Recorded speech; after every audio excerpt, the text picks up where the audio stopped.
Hello students, कैसे हैं आप सब। मैं हूं अर्शिता अग्रवाल। आई होप कि आप सब अच्छे होंगे। तो चलिए, पहली क्लास में हमने बात की थी इसके पहले वाले पार्ट की, न्यूट्रिशन इन किसमें देखी थी पहले वाली class, nutrition in amoeba. Ma'am ये हमने एक सीरीज़ स्टार्ट किया है जिसमें हम क्लास 10th की बायो पढ़ाते हैं। उसमें चैप्टर 6 पढ़ा रहे थे हम, ठीक है। तो इसमें हमने कब कहाँ की बात की थी, अमीबा की बात की थी। आज हम बात करेंगे न्यूट्रिशन इन ह्यूमन बींग्स। तो आज किसकी बात करेंगे हम, न्यूट्रिशन इन ह्यूमन बींग्स। तो चलिए करते हैं स्टार्ट। पहले हम पूरा देखेंगे कि न्यूट्रिशन इन ह्यूमन बींग्स में क्या आएगा। पूरा इसमें आएगा हमारा डाइजेस्टिव सिस्टम आएगा इसमें। तो पहले हम इस वाले डायग्राम को समझेंगे, इस वाले डायग्राम को समझेंगे। उसके बाद हम इस पूरी थ्योरी को कवर करेंगे कि कैसे कैसे पूरा हमारा डाइजेस्टिव सिस्टम वर्क करता है। ओके, तो लेट्स स्टार्ट। चलिए, इस डायग्राम को पहले हम बड़ा कर लेते हैं ताकि आपको अच्छे से समझ में आ जाए। ओके, तो देखिए, हमारा जो डाइजेस्टिव सिस्टम है वो जो हमारा डाइजेशन होता है वो 3 पार्ट में होता है। कौन कौन से में होता है, पहले होता है हमारा माउथ में, उसके बाद होता है हमारा किस में, स्टमक में। ये डाइजेशन का बता रही हूँ मैं कितने पार्ट में होता है। स्टमक के बाद होता है स्मॉल इंटेस्टाइन में। पहले आप ये तीनों चीज़ें याद रखिए कि किस किस में होता है, माउथ में, स्टमक में और स्मॉल इंटेस्टाइन में। देखिए, माउथ में और स्टमक में पार्शियल डाइजेशन होता है और स्मॉल इंटेस्टाइन में कंप्लीट डाइजेशन होता है। इतनी बात आ गई आपको समझ में। तो पहले हम डायग्राम की बात करेंगे, पूरा समझेंगे कि कैसे कैसे क्या चीज़ है। उसके बाद हम प्रोसेस की बात करेंगे डाइजेशन के। तो चलिए, सबसे पहले क्या है, हम जब हम खाना खाते हैं तो सबसे पहले हम जो बाइट कर रखते हैं वो माउथ में रखते हैं। तो माउथ में क्या है, बक्कल कैविटी है। बक्कल कैविटी हम किसे बोलते हैं, बक्कल कैविटी में क्या होता है, हमारे टीथ होते हैं, टंग होती है, ये सब क्या है, बक्कल कैविटी है।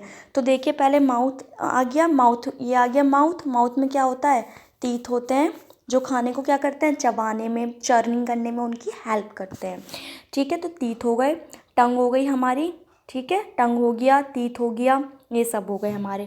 टंग क्या काम करती है, खाने को नीचे जो स्वैलो हम करते हैं, निगलते जो हैं उसको नीचे निगलने में हेल्प करती है। क्या, टंग हेल्प करती है। इतनी बात समझ में आ गई। पहले हमने कोई भी एक बाइट लिया, उसको अपने मुंह में रखा बाइट को, तो हमारा क्या करेंगे, तीत उसे चर्न करने का काम करेंगे। अच्छा, एक बात और, जब आप बाइट को या गस्से को मुंह में रखते हैं तो आपको क्या लगता है, थोड़ा चिकना चिकना लगता है। अगर एक बात बताइए, अगर वो ड्राई होता पूरा, अगर वो पूरा जो होता है हमारा बाइट जो ड्राई होता, हमारा खाना अगर ड्राई होता तो हम उसे चबा पाते। हमारे जो है ये टीथ और ये जो पूरे हमारा जबड़ा, ये जो जॉ है, ये पूरा दुख जाता चबाते चबाते। तो उसको ल्यूब्रिकेट, उसको चिकनाहट देने का काम कौन करता है, हमारे मुंह में क्या होती है, सलाइवरी ग्लैंड्स होती हैं। क्या होती हैं हमारे माउथ में, सलाइवरी ग्लैंड्स, सलाइवरी ग्लैंड। अच्छा, आप अभी जब इस टाइम मुझसे पढ़ रहे हैं, आपको अपने मुंह में अब भी फील हो रहा होगा थोड़ा पानी पानी टाइप, जस्ट सलाइवा।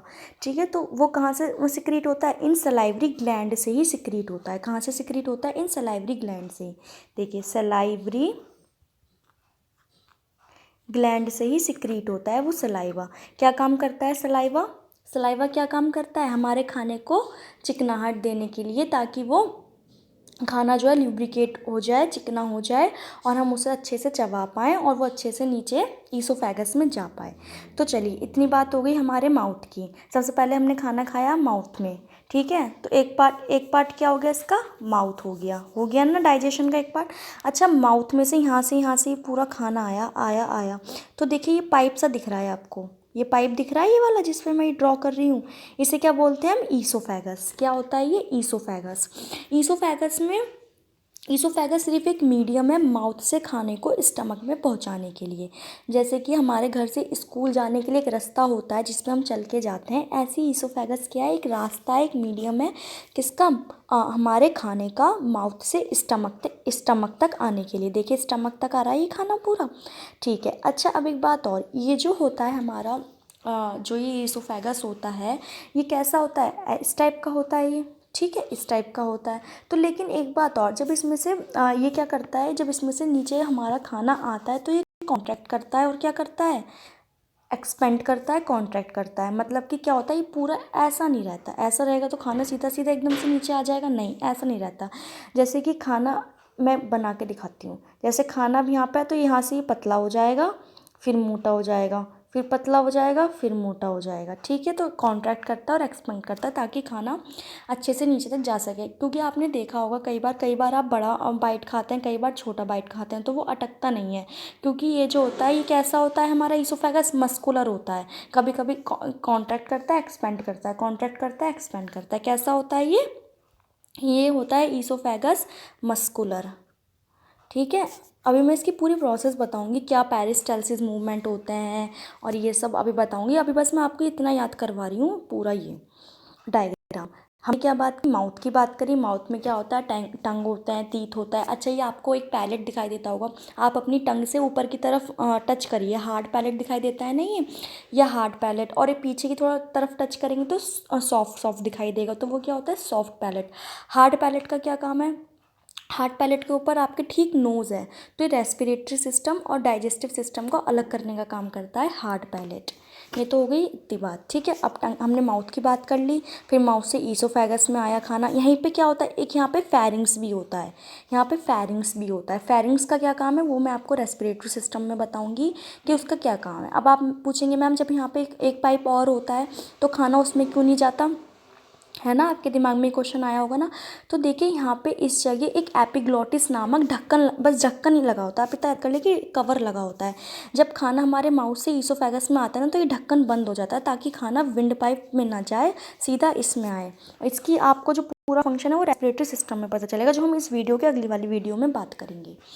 चलिए, इतनी बात समझ में आ गई आपको, ये पूरा समझ में आ गया। माउथ समझ में आ गया, ईसोफेगस आ गया। ईसोफेगस कहाँ खुल रहा है, स्टमक में खुल रहा है। ये आपको स्टमक दिख रहा है ना पूरा, ये वाला पूरा स्टमक दिख रहा है। ये कैसा होता है, ये होता है जे शेप लाइक स्ट्रक्चर, जे शेप्ड लाइक स्ट्रक्चर होता है। कैसा होता है, जे शेप्ड लाइक स्ट्रक्चर होता है। ठीक है, अच्छा, स्टमक के भी 3 पार्ट होते हैं, वो अभी मैं, चलिए मैं आपको बता देती हूँ। स्टमक दिखाती हूँ पहले। ये देखिए, ये है हमारा पूरा स्टमक। क्या है ये, स्टमक। देखिए आ गया, ये ईसोफेगस आ गया हमारा, ये स्टमक आ गया, ये पूरा ये कैसा होता है, जे शेप्ड स्ट्रक्चर होता है। कैसा होता है, जे शेप स्ट्रक्चर होता है। इसमें ये ऊपर वाला पार्ट होता है फंडस, नहीं भी याद रहे तो इट्स ओके, लेकिन फिर भी एक बार देख लीजिए। ये वाला पार्ट होता है उसका फंडस कहलाता है। ये पूरी बॉडी होती है इसकी। ठीक है, और यहाँ पे ये क्या होता है, ये पाइलोरिक होता है। ये तो ज़्यादा बड़ा दे दिया है इसमें, मतलब डिफाइन करके, लेकिन 10th क्लास में बस आपको इतना ही पढ़ना है। ऊपर वाला पार्ट फंडस, ये वाला पार्ट बॉडी या कार्डिक भी बोलते हैं, और नीचे वाला पार्ट होता है पाइलोरिक। आगे इतनी बात समझ में। चलिए अब चलते हैं दोबारा अपने उसी डायग्राम। तो चलिए, अब हमने देख लिया पूरा स्टमक, देख लिया हमने अलग से क्या होता है ये स्टमक, ये देख लिया पूरा हमने। माउथ आया, माउथ से ईसोफेगस में खाना आया, इस ईसोफेगस से किस में आ गया, हमारे स्टमक में आ गया। इतनी बात आपको समझ में आ गई। अब स्टमक से किस में जाएगा, स्टमक से जाता है, ये जो स्टमक की वाली लाइन दिख रही है ना आपको पीछे, ये ध्यान से देखिए ये वाली, एक मिनट मैं जूम करके दिखाती हूँ। ये देखिए, ये स्टमक है पूरा, ये देखो ये पीछे वाली लाइन, ये आपको लग रहा होगा कि ये इस वाली में खुल रही है, नहीं इस वाली में नहीं, ये इसमें से जाके ये इसमें खुलती है, इसमें।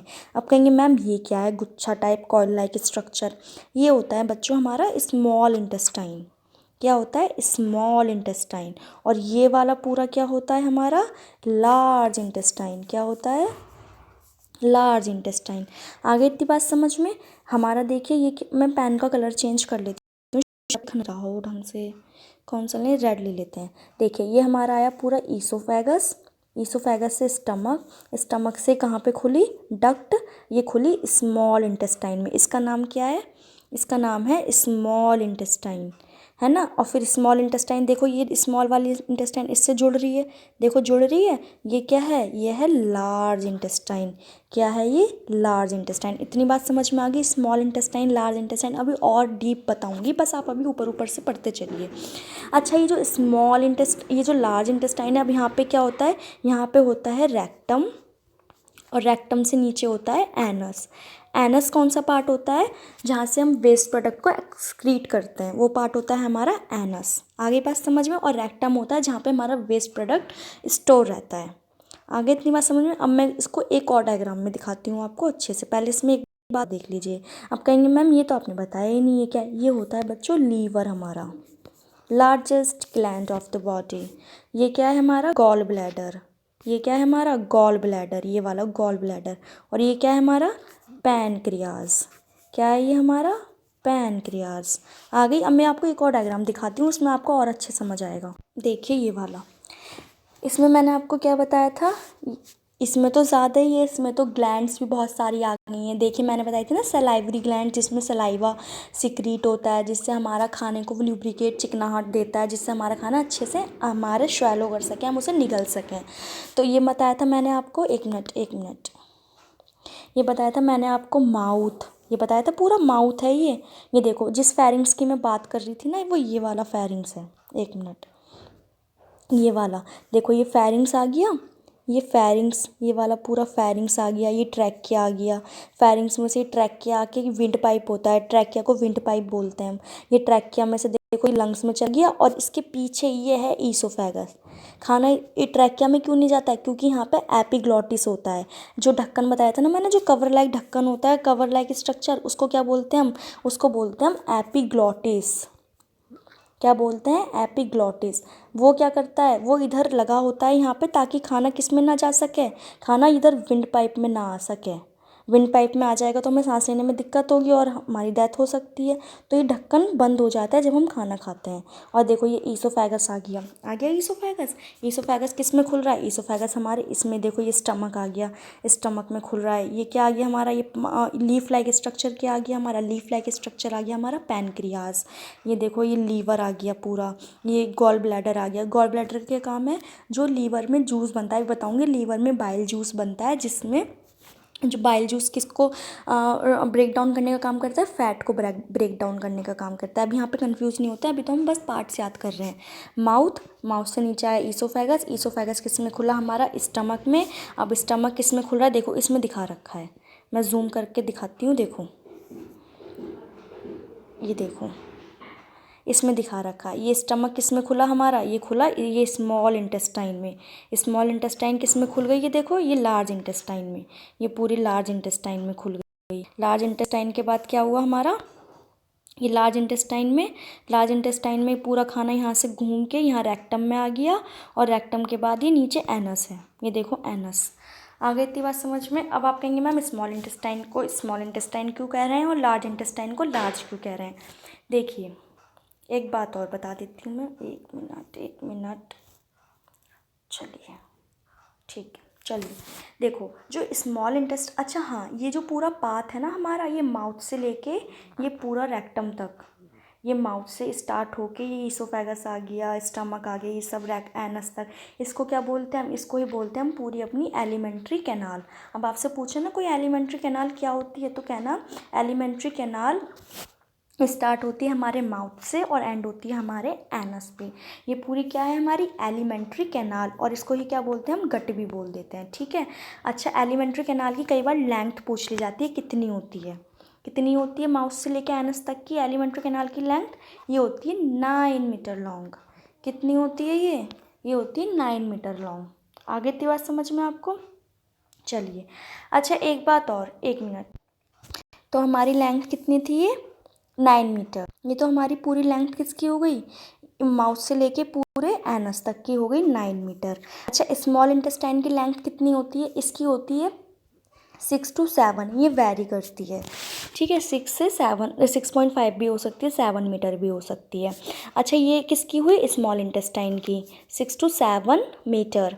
अच्छा लार्ज इंटेस्टाइन की कितनी होती है पता है। अब आप सोचेंगे कि जब इसकी 6 और 7 होती है और ये हैवी स्मॉल इंटेस्टाइन, तो लार्ज की इससे ज़्यादा होती होगी। बताऊँ लार्ज की कितनी होती है, लार्ज की होती है 1.5 मीटर। अब आप कहेंगे हैं ये क्या है, तो देखिए हम इसको लार्ज और स्मॉल इंटेस्टाइन इसकी लेंथ के बेसिस पे इसको नेम नहीं दिया है हमने इसको नेम दिया है इसकी चौड़ाई और इसकी विड्थ की बेसिस पे। कैसे, देखिए लार्ज इंटेस्टाइन की विड्थ देखिए कितनी ज़्यादा है, चौड़ाई कितनी ज़्यादा, और स्मॉल इंटेस्टाइन की देखिए कितनी कम है। तो हमने इसको नेम उसके लेंथ के बेस पे नहीं दिया है, हमने किसके बेस पे दिया, उसकी चौड़ाई के बेस पे। याद रखना पूरी एलिमेंट्री कैनाल की लेंथ होती है 9 मीटर, जिसमें से स्मॉल इंटेस्टाइन की होती है 6.5 to 7 मीटर, और 1.5 मीटर किसकी होती है 1.5 लार्ज इंटेस्टाइन की, ठीक है। अब आप कहेंगे मैम इतनी ज़्यादा ये 6 से 0.5 से 7 मीटर तक होती है, तो ये आती कैसे है हमारे इतने बॉडी में कैसे फिट होती है। तो देखो इतनी ज़्यादा लेंथ है इसकी, तभी तो ये इतने गुच्छा लाइक स्ट्रक्चर बन रहा है, क्योंकि कम सरफेस पे आ सके ये, ठीक है। अच्छा, आप कोई तार लेते हैं, कोई रस्सी लेते हैं, तो अगर वो बहुत बड़ी होती है तो आप क्या करते हैं, उसको गोल गोल रोल बना के रखते हैं ना। ऐसे ही इसका है कि वो छोटी सी जगह में फिट हो जाए, है ना। बनाते हैं ना आप पतंग उड़ाते होंगे, है ना। सद्दी कितनी सारी होती है ना, सद्दी और मंजा, पता ही होगा। तो उसको आप रोल बना के चरखी में लपेट देते हैं, है ना। सारी थोड़ी ना ऐसे सीधी सीधी फैला देते हैं, नहीं ना, ऐसे ही है। आगे इतनी बात समझ में आपको अच्छे से? अब आ गया आपको अच्छे समझ में? क्या समझाया था मैंने? मेरे साथ साथ रिपीट करिए। जो हमारा डाइजेस्टिव सिस्टम होता है वो किस किस से मिलके बना होता है? माउथ से, oesophagus, stomach, small intestine, large intestine. Mouth से लेके एनस तक को क्या बोलते हैं हम? एलिमेंट्री कैनाल बोलते हैं या गट भी बोलते हैं। इसकी लेंथ कितनी होती है? 9 मीटर होती है। आ गई थी इतनी बात समझ में? चलिए अब बात करते हैं हम किसकी, अब पूरे प्रोसेस की बात करते हैं हम। ये प्रोसेस होती कैसे कैसे है ना, ये भी तो बात करनी है ना। मैं अभी तो हमने इसके पार्ट्स याद करे, कौन कौन से पार्ट्स होते हैं, क्या होते हैं। अच्छा, एक डायग्राम और दिखाती हूँ मैं आपको, ये देखिए। आया समझ में अच्छे से? क्या है देखिए, देखिए ये होता है हमारा, क्या होता है ये? पेन का कलर चेंज कर लेते हैं पहले, तो आपको दिखाई नहीं देगा, ठीक है। ये देखिए, ये होता है लीवर। आगे समझ में? लीवर। ये देखिए, ये है हमारा, ये रहा स्टमक। ये क्या आ रहा है ऊपर से? ये देखिए, ये ईसोफेगस मस्कुलर लाइक स्ट्रक्चर है। कभी कभी कॉन्ट्रैक्ट करेगा और कभी कभी क्या, कभी कभी कॉन्ट्रैक्ट करेगा और कभी कभी एक्सपेंड करेगा, है ना, जब हम खाना खाते हैं। ये देखिए, स्टमक किस में खुल रहा है? ये देखो, ये स्मॉल इंटेस्टाइन है पूरी। स्मॉल इंटेस्टाइन किस में खुलती है? ये लार्ज इंटेस्टाइन में पूरी खुल जाती है। ये क्या आ गया हमारा? रेक्टम, जिसमें हम वेस्ट जो प्रोडक्ट वेस्ट मटेरियल होता है उसको स्टोर करता है ये। और ये क्या आ गया? एनस, जिससे हम एक्सक्रीट करते हैं अपना वेस्ट मटेरियल। आगे इतनी बात समझ में अब आपको? अब देखिए, इसमें एक चीज़ और दिख रही होगी आपको, बच्चों, ये अपेंडिक्स। इसका क्या काम है अब अपेंडिक्स का? है ना, मैम आपने सबका काम बता दिया, लीवर का भी बता दिया, जूस सिक्रीट करता है। और देखो, आप कहेंगे मैम पैनक्रियाज नहीं दिख रहा इसमें, है ना, इसमें पैनक्रियाज नहीं दिख रहा। इसमें पैनक्रियाज बच्चों इसलिए नहीं दिख रहा क्योंकि पैनक्रियाज पता है किसके पीछे होता है? स्टमक के पीछे वाली साइड पे होता है पैनक्रियाज, इसलिए इसमें पैनक्रियाज आपको शो नहीं हो रहा। अगर मैं इस डायग्राम को ऐसे घुमा दूंगी ना, तो आपको पैनक्रियाज शो होगा स्टमक के पीछे, ठीक है। अब मैं अपेंडिक्स का काम बता रही थी आपको। अपेंडिक्स का काम क्या है? देखिए, अपेंडिक्स का हमारे ह्यूमंस में कुछ भी काम नहीं है। ये सिर्फ प्रॉब्लम ही क्रिएट करता है। क्या? प्रॉब्लम ही क्रिएट करता है। जब भी हमारे स्मॉल इंटेस्टाइन, लार्ज इंटेस्टाइन से कुछ खाना आता है और उसमें ज़रा सा भी अगर फंस जाए तो क्या क्रिएट करता है? प्रॉब्लम। इसका अपेंडिक्स का कुछ काम नहीं है। अपेंडिक्स का काम पहले हुआ करता था। पहले कब हुआ करता था मैम? अब तो देखिए, जब जो हमारे पूर्वज हुआ करते थे, जब होमोसेपियंस बने थे, तो पूर्वज हुआ करते थे आदि मानव।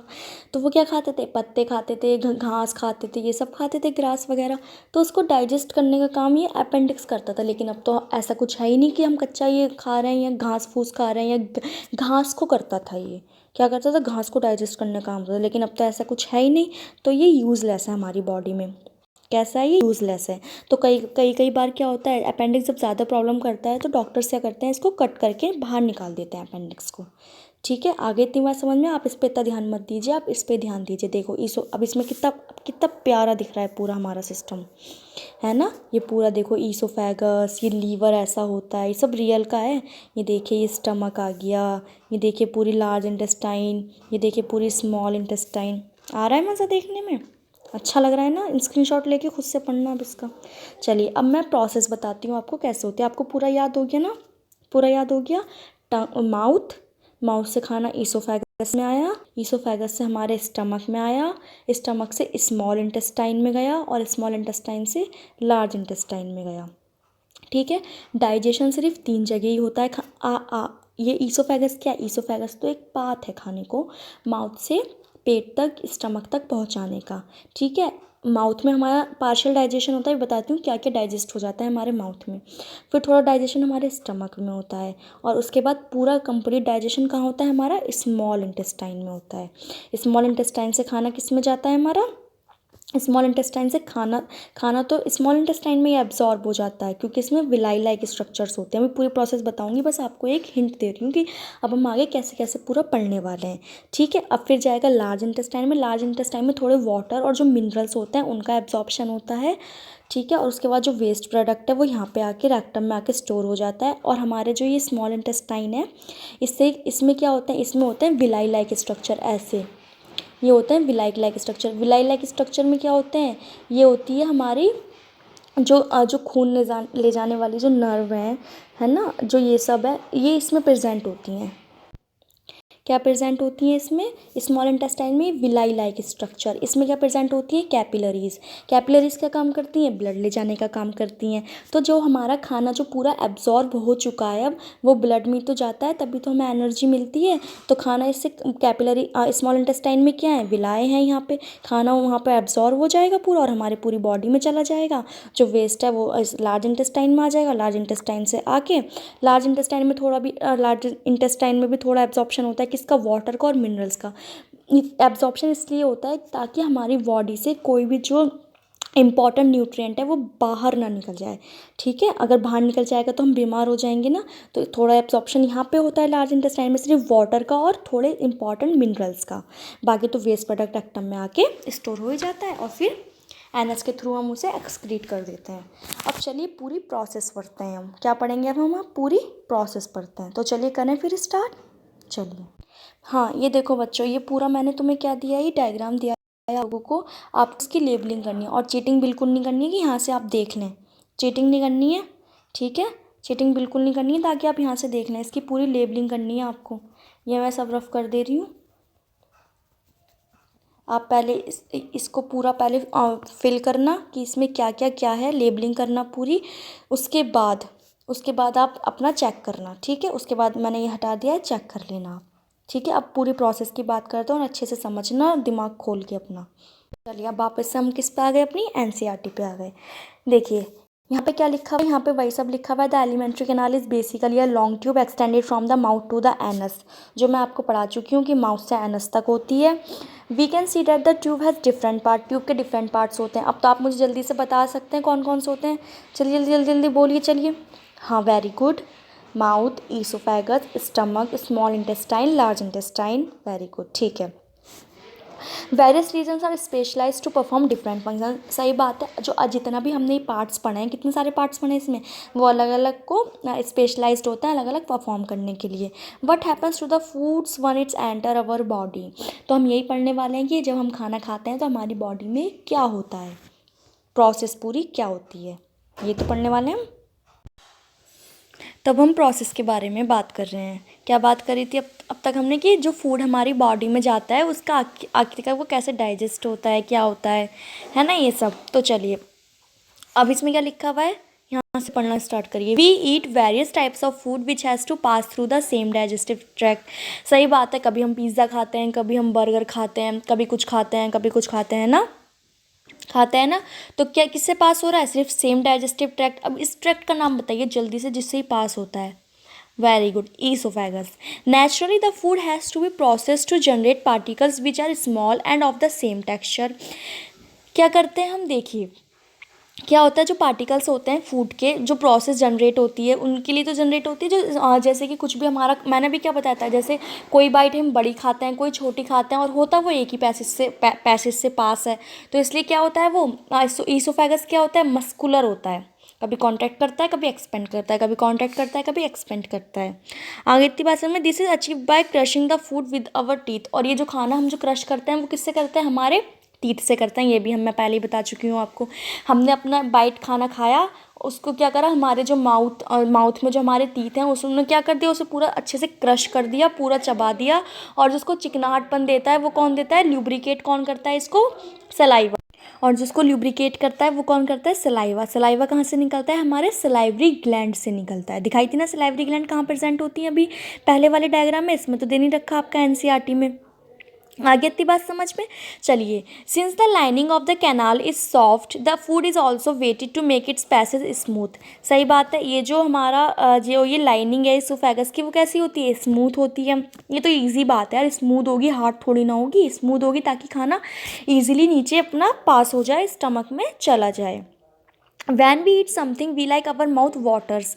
देखिए वही वाली बात हो गई, अभी भी आप मुझसे पढ़ रहे हैं, मैं आपको पढ़ा रही हूँ, तो हमारा माउथ कैसा है, वाटरी, कुछ वाटर वाटर जो सब्सटेंस है उसको ही हम क्या बोलते हैं, saliva. This is actually not only water water fluid called saliva secreted by the salivary gland. देखिए यही लिखा है आपके एनसीईआरटी में भी, ये वाली लाइन पढ़िए जल्दी से, पढ़िए जल्दी से, ये वाला called saliva secreted by the salivary glands, ये वाली पूरी। आगे इतनी बात समझ। चलिए, another aspect of the food we ingest is it complex nature. If it is to be absorb from the alimentary canal it has to be broken into smaller molecules. This is done with the help of biological catalyst called enzymes. अब देखिए, अब हम NCERT से नहीं पढ़ेंगे, अब हम पढ़ेंगे अपना, पहले पूरी प्रोसेस पढ़ेंगे अच्छे से, उसके बाद हम एनसीईआरटी पे आएंगे, ठीक है। तो इसमें क्या, देखिए हमने पहले खाना खाया, हमारे माउथ में गया, उससे उनने उनने क्या करा, हमारे दांतों ने क्या करा, उस खाने को पूरा अच्छी तरह क्रश कर दिया, ठीक है, क्रश और चिकना, बिल्कुल चिकना बना दिया। चिकना किससे बना, सलाइवा से बना, जो कि सलाइवरी ग्लैंड से सिक्रीट होते हैं। पूरा जो चिकना, पूरा जो बॉल लाइक स्ट्रक्चर बन जाता है ना, गोल गोल, उसको क्या बोलते हैं हम, ग्लोबस। क्या बोलते हैं उसको हम, ग्लोबस बोलते हैं। आगे इतनी बात समझ में, ग्लोबस। चलिए, अच्छा, अब हमारे सलाइवा में कुछ एंजाइम्स प्रेजेंट होते हैं। मैंने कहा था ना, कुछ पार्शियल जो डाइजेशन होगा वो हमारे माउथ में हो जाता है। तो उस सलाइवा में कौन से एंजाइम्स प्रेजेंट होते हैं सलाइवा में। देखिए पहले मैं यहाँ लिख देती हूँ, सलाइवा, इसमें होते हैं क्या होता है सलाइवा में, एमाइलेज, ठीक है। कौन से होते हैं, सलाइवरी एमाइलेज। आगे इतनी बात समझ में। हमारे सलाइवा में एंजाइम्स प्रेजेंट होते हैं जिनका नाम होता है सलाइवरी एमाइलेज। सलाइवरी एमाइलेज क्या करते हैं, स्टार्च को किस में तोड़ता है, अभी पूरा बताऊंगी स्टार्च वगैरह क्या है, ठीक है। स्टार्च को किस में तोड़ते हैं, माल्टोज में तोड़ते हैं। अच्छा, इस एक मिनट, जो सलाइवरी एमाइलेज है इसका एक अनदर नेम है, क्या है, टाइलिन, टाइलिन। अच्छा, अब फिर एक कहानी की तरह सुनिए। खाना खाया हमने, ठीक है, हमारा जो खाना था वो हमारे माउथ में गया, वहाँ पे सलाइवा ने उसे चिकना बनाया। सलाइवा में क्या प्रेजेंट होता है, एंजाइम्स प्रेजेंट होते हैं। एंजाइम्स का नाम क्या है, सलाइवरी एमाइलेज है। सलाइवरी एमाइलेज का दूसरा नाम क्या होता है, टाइलिन भी होता है। ये स्टार्च को किस में तोड़ता है, स्टार्च को माल्टोज में तोड़ता है। अब बात आती है कि बस ये स्टार्च और ये माल्टोज क्या है मैम, है ना। तो देखिए, जो भी हम चीज़ खाते हैं, स्टार्च क्या होता है, कार्बोहाइड्रेट होता है। जो भी चीज़ हम खाते हैं उसमें कार्बोहाइड्रेट तो होता ही है। मैंने आपको फोटोसिंथेसिस में पढ़ाया था कि जो होते हैं प्लांट्स, जो होते हैं वो अपनी एनर्जी को कैसे स्टोर करते हैं, कार्बोहाइड्रेट में स्टोर करते हैं। वही तो हम फ्रूट्स और वेजिटेबल्स खाते हैं, तो सिंपल सी बात है, कार्बोहाइड्रेट तो होगा ही होगा। तो कार्बोहाइड्रेट होता है, कार्बोहाइड्रेट को क्या बोलते हैं हम, स्टार्च बोलते हैं स्टार्च। तो स्टार्च देखिए क्या है, पहले मैं लिख लेती हूँ स्टार्च। स्टार्च ग्लूकोज की एक चैन है। क्या है, ग्लूकोज प्लस ग्लूकोज, बहुत सारे ग्लूकोज होते हैं स्टार्च में। क्या होते हैं, बहुत सारे ग्लूकोज होते हैं, बहुत मतलब मैनी को क्या बोलते हैं हम अपनी बायो की लैंग्वेज में, पॉली। तो इसका क्या मतलब हो गया, पॉलीसैकेराइड। आगे इतनी बात समझ में, पॉलीसैकेराइड क्या मतलब हो गया इसका, पॉलीसैकेराइड।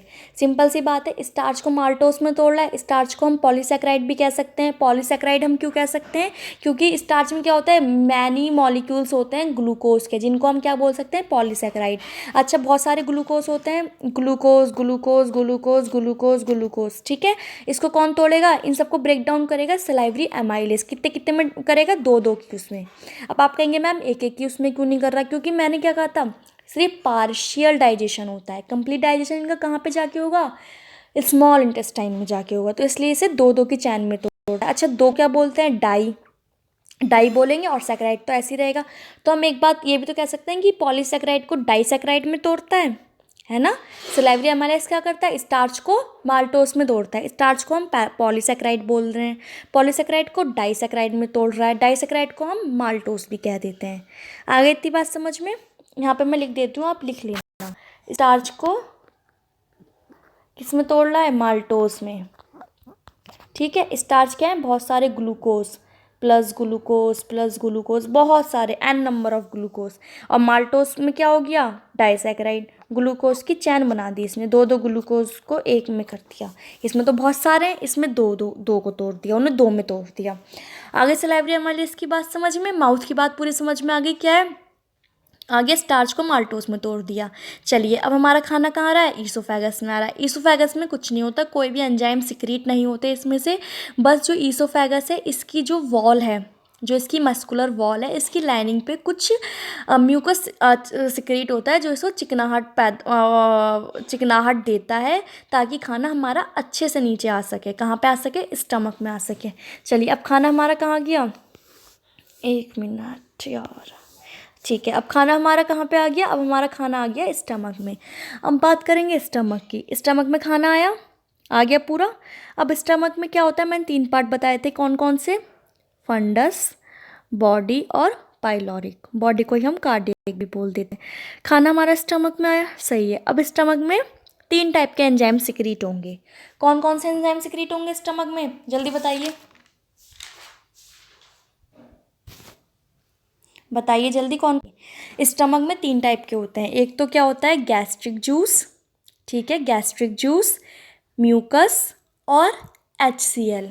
अब स्टमक का बहुत ध्यान से सुनिए, क्योंकि स्टमक का थोड़ा कॉम्प्लिकेटेड है। देखिए मैं लिख के सब समझाती हूँ आपको। स्टमक में आया खाना, आ गया स्टमक में। स्टमक में 3 टाइप के एंजाइम सिक्रीट होते हैं। एक तो क्या होता है, गैस्ट्रिक एंजाइम्स, ठीक है, गैस्ट्रिक एंजाइम। एक होता है हमारा, पेन कलर चेंज करते हैं, एक होता है हमारा HCl, और तीसरा क्या होता है हमारा, म्यूकस। देखिए अब एक एक का फंक्शन समझते हैं। पहले हम समझते हैं इसका म्यूकस का फंक्शन, पहले HCl का समझते हैं। देखिए HCl का फंक्शन क्या होता है, HCl हमारा जो खाना होता है उसमें कुछ बैक्टीरिया भी होंगे। अगर वो बैक्टीरिया स्मॉल इंटेस्टाइन में चले गए तो स्मॉल इंटेस्टाइन को नुकसान पहुंच सकता है। तो HCl क्या काम करता है, हमारे खाने में जो भी माइक्रो बैक्टीरिया, कुछ भी जो बैक्टीरिया होते हैं, माइक्रो ऑर्गेनिज्म होते हैं, उनको किल करने का काम करता है HCl। क्या करता है, HCl उनको किल करने का काम करता है। अच्छा, म्यूकस क्या काम करता है, म्यूकस काम किसका करता है, ये देखिए, ये जो म्यूकस है, म्यूकस इसकी जो स्टमक की जो लाइनिंग है ना, इसको क्या करता है, प्रोटेक्ट करता है। अब आप कहेंगे मैम ये किससे प्रोटेक्ट कर रहा है, म्यूकस किससे प्रोटेक्ट कर रहा है, HCl से प्रोटेक्ट करता है। देखिए HCl क्या है, हाइड्रोक्लोरिक एसिड है तो एसिड ही ना। अगर ये ज़्यादा मात्रा में सिक्रीट हो गई तो हमारा जो स्टमक है उसकी वॉल को नुकसान पहुंचा सकती है। तो म्यूकस क्या काम करेगा, म्यूकस काम करेगा स्टमक की वॉल को प्रोटेक्ट करने का काम करेगा, और दूसरा काम वही करेगा, खाने को ल्यूब्रिकेट करेगा और चिकना करेगा, ताकि वो अच्छे से और क्रश हो सके। पेट में आके खाना क्या होता है, पूरा चर्न होता है अच्छे से। कितने घंटे तक रहता है पेट में हमारे खाना, 3-4 घंटे तक रहता है। जिसमें उसमें क्या मिलता है, HCl मिलता है। HCl micro bacteria, micro organism को मारने का काम करता है ना। म्यूकस किसका काम करता है, म्यूकस स्टमक की लाइनिंग को प्रोटेक्ट करने का काम करता है, खाने को ल्यूब्रिकेट करने का काम करता है, ताकि वो अच्छे से और चर्न हो सके। चर्न का मतलब क्या होता है, अच्छे से पिस सके। मिक्सी में कभी कुछ पीसा है धनिया वगैरह, ऐसे ही खाना पिसता है हमारे पेट में जब 3-4 घंटे तक रहता है। अच्छा, अब 2 काम बता दिए, म्यूकस का बता दिया मैंने आपको, और किसका बता दिया, HCl का बता दिया। अब आते हैं हम गैस्ट्रिक एंजाइम्स पे। गैस्ट्रिक एंजाइम्स में मैंने कहा था ना, कुछ गैस्ट्रिक एंजाइम्स भी सिक्रीट होते हैं। तो देखिए इसमें से कौन कौन से सिक्रीट होते हैं, 3 एंजाइम सिक्रीट होते हैं बेसिकली।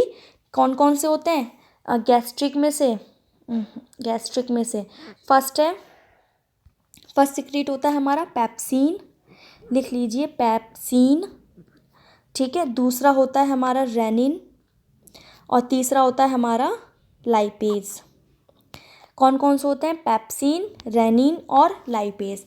पेप्सिन का क्या काम है, पेप्सिन का काम ये है, पेप्सिन जो होता है हमारे खाने में जो प्रोटीन होता है उसको तोड़ने का काम करता है। अब आप कहेंगे मैम ये तोड़ते क्यों हैं, ऐसे क्यों नहीं, हमारा जो स्मॉल इंटेस्टाइन है ऐसे अब्जॉर्ब कर लेती है।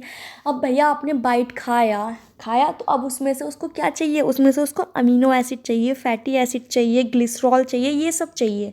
तो इन सबको कन्वर्ट करने का ही काम ये एंजाइम्स करते हैं। जो तोड़ते हैं नहीं, इसको कन्वर्ट करते हैं कॉम्प्लेक्स से सिंपल में, ताकि हमारे जो ब्लड है उसमें अच्छे से खाना एब्जॉर्ब हो सके। ये थोड़ी ना पूरी पूरी बाइट चली जाएगी ब्लड में, नहीं, सबसे सिंपल से सिंपल मॉलिक्यूल में जब ये टूट जाता है तब हमारे ब्लड में जाता है, इंटेस्टाइन में जो विलाई होते हैं उनके थ्रू। तो पेप्सिन किसको तोड़ने का काम करता है? प्रोटीन्स को तोड़ने का काम करता है। जो होते हैं ये लार्ज प्रोटीन्स, जैसे कि इतने बड़े बड़े प्रोटीन्स हैं, होते नहीं है, मैं बता रही हूँ आपको ताकि आपके माइंड में एक इमेज बन जाए। इतने बड़े बड़े प्रोटीन को किसमें, छोटे छोटे प्रोटीन में तोड़ने का काम करता है। कौन? पेप्सिन। याद रखिए ना, पी से पेप्सिन, पी से प्रोटीन। ठीक है। दूसरा कहेंगे मैम क्या काम है? देखिए रैनिन हम में नहीं होता, एडल्ट में नहीं होता है, किस में होता है? इन्फेंट्स में होता है। इन्फेंट्स तो पता ही होंगे, है ना, छोटे बच्चे जो होते हैं उनमें होता है। तो उनमें जो वो मिल्क जो पीते हैं तो उसमें उनको, तो उसको ब्रेक डाउन करने का काम करता है मिल्क को। तो रैनिन हम में नहीं होता, किस में होता है? ये इन्फेंट्स में होता है। अब तीसरी बात आती है लाइपेस की। लाइपेस क्या काम करेगा? लाइपेस करता है फैट को तोड़ने का काम। किस, है ना, कार्बोहाइड्रेट फैट जो भी है इनको फैटी एसिड और ग्लिसरॉल में तोड़ने का काम करता है। इसमें भी क्या करता है? पूरा पूरा नहीं तोड़ता, पार्शियली, क्योंकि माउथ में भी पार्शियली डाइजेशन होता है और स्टमक में भी पार्शियली डाइजेशन होता है। तो स्टमक की बात समझ में आ गई। खाना माउथ से हमारे ईसोफेगस में आया, ईसोफेगस से हमारे स्टमक में आया। स्टमक में 3 से 4 घंटे तक हमारा खाना रहता है ताकि वो अच्छे से चर्न हो सके, ठीक है, अच्छे से पिस सके। उसको पीसने के लिए कुछ ना कुछ तो चाहिए ही होगा। तो स्टमक 3 टाइप के चीज़ें रिलीज़ करता है, गैस्ट्रिक एंजाइम्स, म्यूकस और HCl। HCl हमारे खाने में जितने भी माइक्रो ऑर्गेनिज्म और बैक्टीरिया होता है उनको किल करने का काम करता है। म्यूकस उसको फूड को ल्यूब्रिकेट करता है। और सेकंड जो हमारा स्टमक की लाइनिंग है उनको प्रोटेक्ट करता है।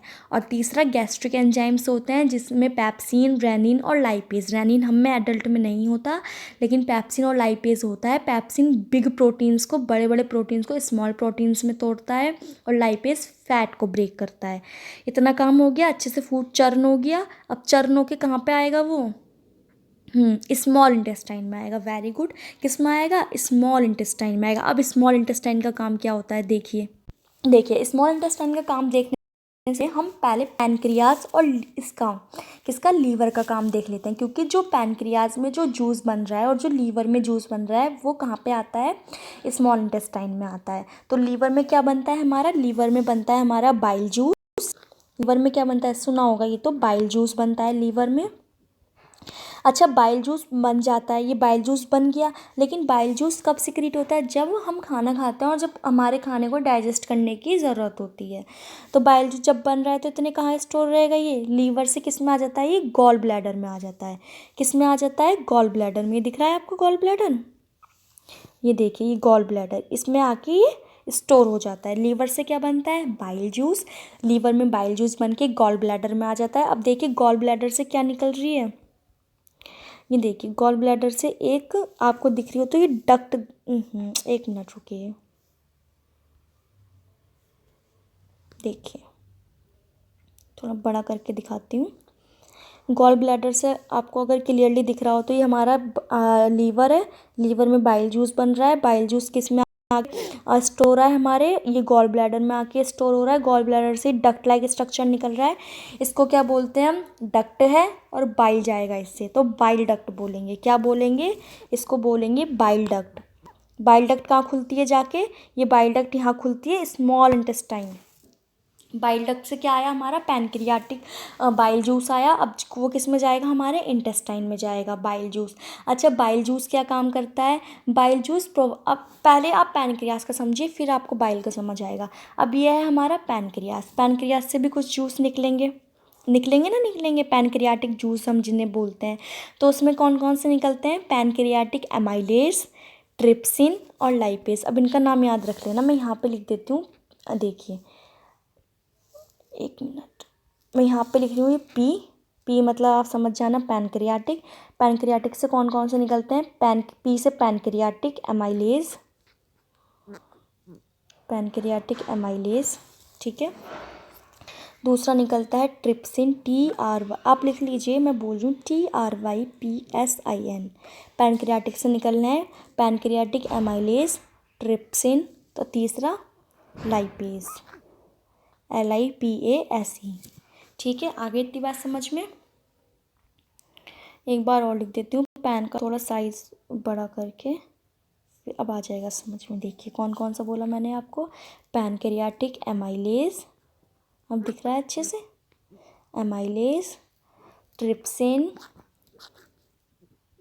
और लाइपेज। आगे इतनी बात समझ में। ये तीनों किससे निकल रहे हैं, हमारे पैनक्रियास से निकल रहे हैं। पैनक्रियाटिक जूस, ये भी कहाँ जाएंगे, स्मॉल इंटेस्टाइन में जाएंगे। अब इन तीनों का काम क्या होता है, पैनक्रियाटिक एमाइलेज का काम क्या होता है, वही स्टार्च को ब्रेक, क्योंकि स्टार्च माल्टोज में कन्वर्ट हुआ था ऊपर, लेकिन पार्शियली हुआ था। तो पैनक्रियाटिक एमाइलेज का काम क्या है, स्टार्च को ब्रेक डाउन करने का। ट्रिप्सिन का काम क्या है, प्रोटीन को ब्रेक डाउन करने का। और लाइपेज का काम क्या है, फैट को वो करने का, ब्रेक डाउन करने का। तो यहाँ पे अब ये भी लिख लीजिए आप। थोड़ी कॉम्प्लिकेटेड है, लेकिन आप बार बार देखेंगे वीडियो तो आपको समझ आ जाएगा अच्छे से। देखिए एमाइलेज का काम क्या है, यहाँ पे लिख देती हूँ स्टार्च को, ए से एमाइलेज। ट्रिप्सिन का काम क्या है, प्रोटीन को तोड़ने का। और लाइपेज का काम क्या है, लाइपेज का इमल्सिफाइड फैट्स को तोड़ने का। आगे की बात समझ में। ये कहाँ से निकल रहे हैं, पैनक्रियास से निकल रहे हैं जूस। पैनक्रियाटिक एमाइलेज स्टार्च को तोड़ता है, ट्रिप्सिन प्रोटीन को तोड़ता है, और लाइपेज इमल्सिफाइड फैट को तोड़ता है। लीवर से बाइल आ रहा था, मैंने कहा था बाइल का फंक्शन अभी बताऊंगी। तो बाइल क्या प्रोवाइड करता है, एल्कलाइन इन्वायरमेंट प्रोवाइड करता है पैनक्रियाटिक एमाइलेज को एक्टिवेट या प्रॉपर फंक्शनिंग करने के लिए स्मॉल इंटेस्टाइन में। देखिए थोड़ा कॉम्प्लिकेटेड ना करके इजी करते हैं। हमने क्या बात करी, स्टमक में हमारे फूड आया स्टमक में, वहाँ पे HCl और जितने भी गैस्ट्रिक जूस जो थे वो निकले सब। उसके बाद खाना स्टमक का, तो आई होप कि आपको अच्छे से समझ में आ गया होगा। अब देखिए खाना किस में आया, स्मॉल इंटेस्टाइन में आया। स्मॉल इंटेस्टाइन में अपनी तो कोई ग्लैंड होती नहीं जो वो जूस सिक्रेट कर सके, तो कहाँ से आता है, लीवर से आता है और पैनक्रियास से आता है। लीवर से क्या आया, वाइल जूस आया, ठीक है, और पैनक्रियास से पैनक्रियाटिक जूस आए। पैनक्रियाटिक जूस 3 टाइप के होते हैं, पैनक्रियाटिक एमाइलेज, ट्रिप्सिन और लाइपेज। एमाइलेज क्या काम करेगा, स्टार्च को तोड़ने का काम करेगा। ट्रिप्सिन प्रोटीन को, और लाइपेज फैट को तोड़ने का काम करेगा। और जो पैनक्रियाटिक एमाइलेज है वो कैसा होता है, वो थोड़ा एसिडिक मीडियम का होता है, ठीक है। तो लीवर से जो हमारा बाइल जूस आता है वो उसको एल्कलाइन बनाता है, ठीक है, एसिड को एल्कलाइन बनाता है ताकि वो प्रॉपर फंक्शन अपना कर सके। तो बाइल का एक काम समझ में आगे, क्या करता है, एल्कलाइन इन्वायरमेंट प्रोवाइड करता है पैनक्रियाटिक एमाइलेज को फॉर प्रॉपर फंक्शनिंग। दूसरा काम क्या होता है बाइल का, ये क्या करता है, bile break down complicated molecules of fat into small globules. आगे की बात समझ में। बाइल क्या करता है, ब्रेक डाउन करता है जो कॉम्प्लिकेटेड मॉलिक्यूल्स, ये बाइल काम नहीं है, फैट के जो बड़े बड़े मॉलिक्यूल्स होते हैं उनको छोटे छोटों में तोड़ता है। अब आप कहेंगे मैम फैट तो ऊपर ही ब्रेक डाउन हो गया था, है ना, क्योंकि स्टमक में भी तो लाइपेज हो रहा था।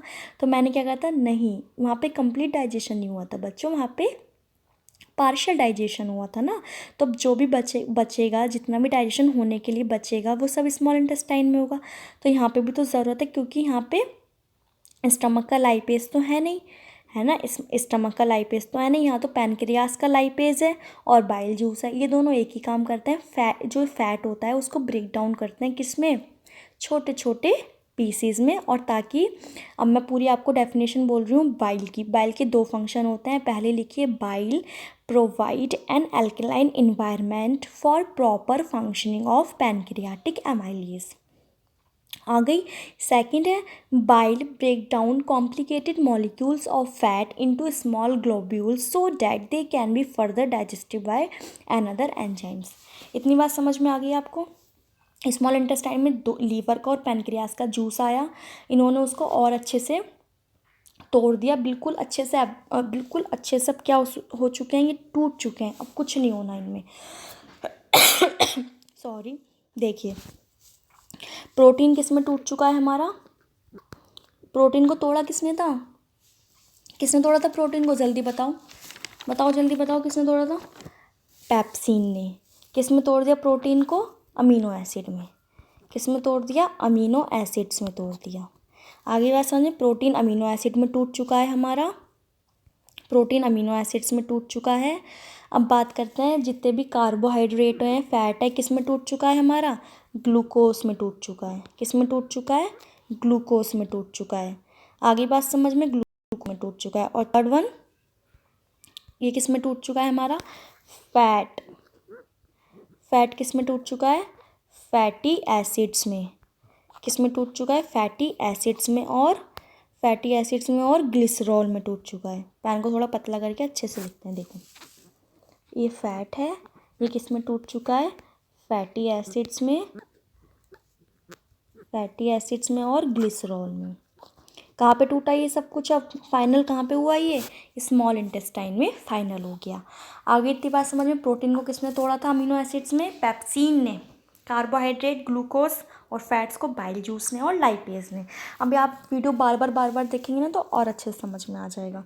अब देखिए स्मॉल इंटेस्टाइन में अब सब कुछ ये टूट गया। अब स्मॉल इंटेस्टाइन में विलाई लाइक स्ट्रक्चर होता है। अभी दिखाती हैं, देखो ये हमारा स्मॉल इंटेस्टाइन है, बताई थी। एक मिनट, ये हमारा स्मॉल इंटेस्टाइन है, देखो बताई थी गुच्छा लाइक स्ट्रक्चर।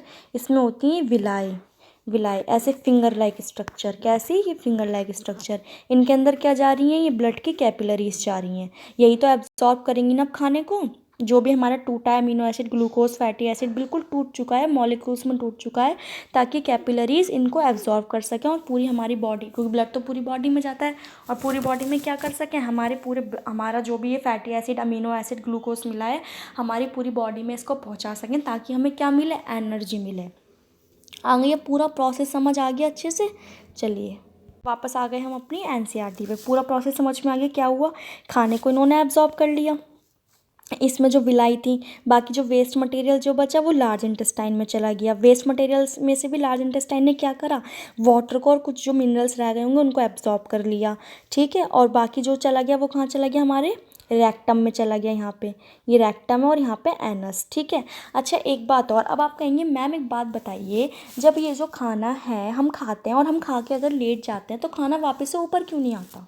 है ना, खाना वापस से ऊपर भी आ सकता है, या स्मॉल इंटेस्टाइन में जो खाना गया है वो वापस ऊपर जा सकता है, या जो हमारे जो रेक्टम में जो वेस्ट प्रोडक्ट है वो वापस ऊपर जा सकता है ना। या फिर ये जो है एनस के थ्रू हम जो एक्सक्रीट करते हैं वो हम ऑल टाइम एक्सक्रीट क्यों नहीं कर सकते?